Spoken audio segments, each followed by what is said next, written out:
Good morning guys and girls, welcome back to the channel, and today I'm going to do another quick video on my VECTRA B. Well, that's the plan anyway, that's the plan. So you might remember from the last one, I uncovered the car. I'd give you a little bit of a walk around so you can see what the car looked like now, and I mentioned that in the next video I was going to do a cold start video, show the engine started, running and blah blah blah blah blah. But I then did a little video short, which you might have seen the video short, where I've got a problem with the key. Now the problem with the key is that the little battery holder has physically snapped away from the circuit board. And the problem was, last time I came to try and get the car started, I put the battery on. The second you put the battery on, it sounds the alarm. So it starts going beep, beep, beep, beep, beep. And you're like, oh crap. So you press the button on the remote to lock and unlock the car, and that weren't working. So the unlock and lock wasn't working. So all that meant is there was no way of stopping the alarm from sounding. So, bit of a problem. Obviously, if the alarm's sounding and it's just constantly going, what am I supposed to do? So what I'm going to actually do, I've looked into it, because it's actually the main horn that sounds. Now there is a relay for the horn, and I'm going to try pulling out the relay for the horn, put the battery on, and hopefully now the alarm won't sound, which will enable me to get in the car and hopefully start it. So that's what I'm hoping to do in this video. So stay tuned and we'll see if it actually works, because the alarm system on these does actually have a backup power sounder.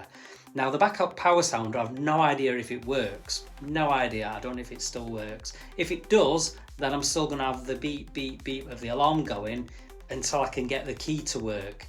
Now the way you reprogram these keys is you put them in the ignition and you turn it to like the accessory position, so all the lights come on, and then I believe, I'll have to just double check it, but I believe you press the lock button for a few seconds, about 10 seconds or something, and then you press unlock and lock, and I think that's how you program them in.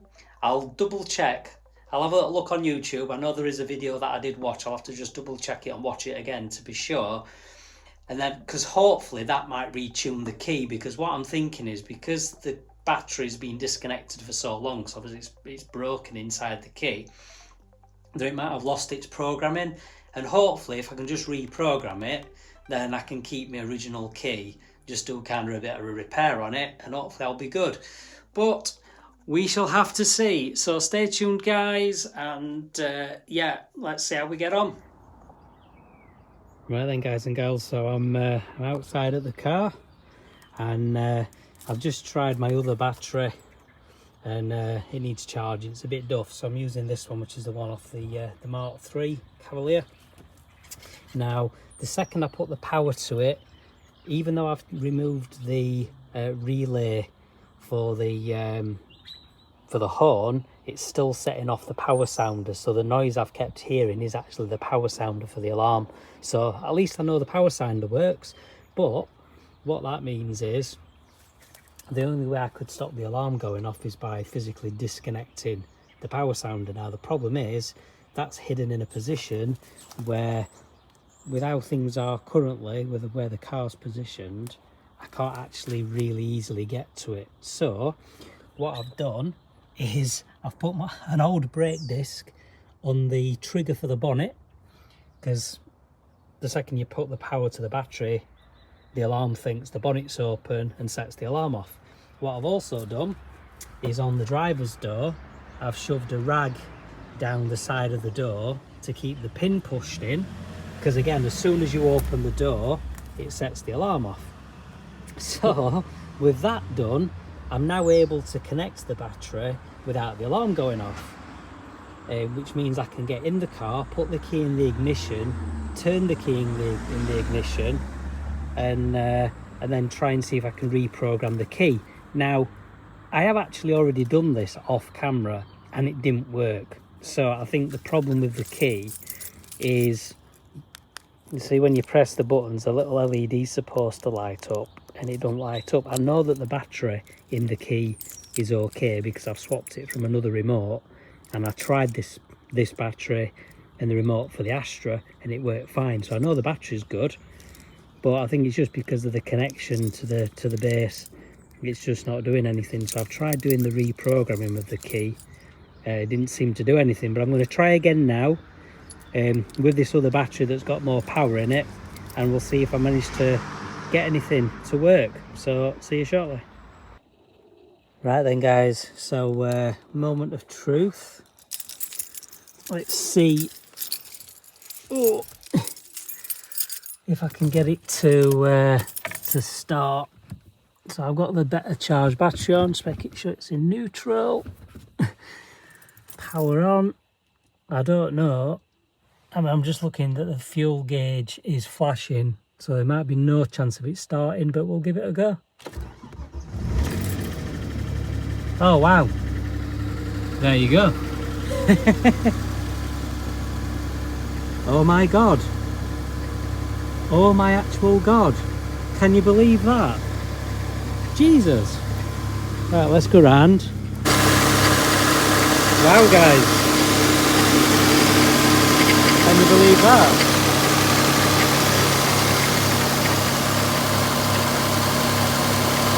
My word.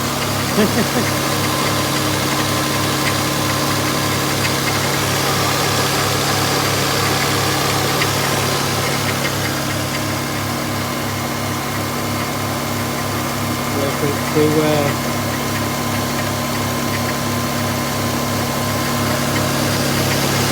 drop down on the web.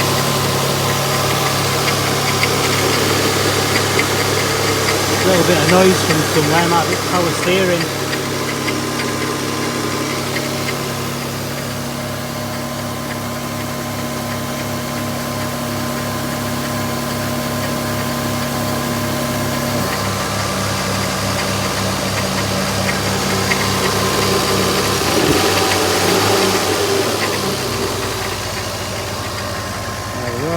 Slowly settle back down. It's pretty cold today as well. It's about 9 or 10 degrees I think. I'm pretty happy with how well that started. Go round to the back.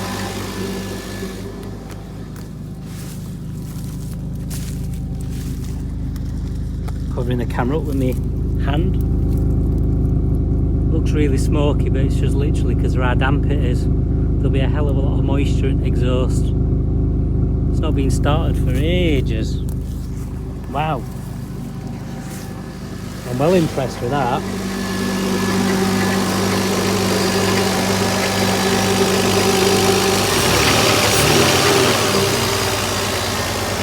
Nice. There we go again.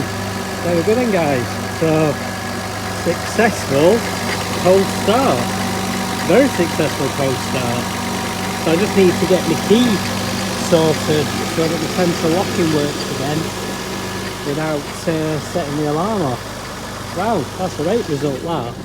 I am actually genuinely shocked and surprised that that is actually working and it started as easy as it did. I was expecting it taking ages to start, and as you can see, it's not.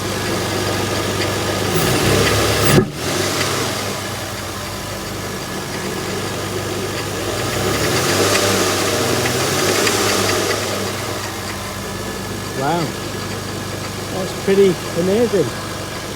Turn it back off for now.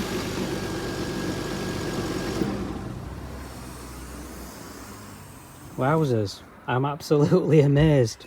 I'm not leaving it running for too long because I noticed that the coolant light was on the dashboard, so I think the coolant level's down a little bit. But there we go. Wow. Well, having heard it running and seen it start up quite so easily as it has done, that's going to spur me on, I think, to try and get a bit of work done on this and try and get it sorted and on road. One of the things I'm planning on doing is actually moving it from where it currently is, and I don't know which way to do it. I might put the Mark 1, once the Astra's gone, I might put the Mark 1 here, because it's not currently running anyway. I'm going to have to try and push it up on the drives somehow. I've got the wiring loom to do on that still. And then put the Manta back here, and then put the Vectra where the Astra currently is, because if the Vectra's there, it's a lot easier to work on, because obviously where it is at the moment, it's in the worst possible place for me to work on it. So having heard it running again and starting up and running so sweet, that's kind of going to spur me on to get it done. So there we go, guys. Well, thanks a lot for watching as always, and I shall see you in the next one. Please like, browse and subscribe, and yeah, we'll see you again soon. Laters.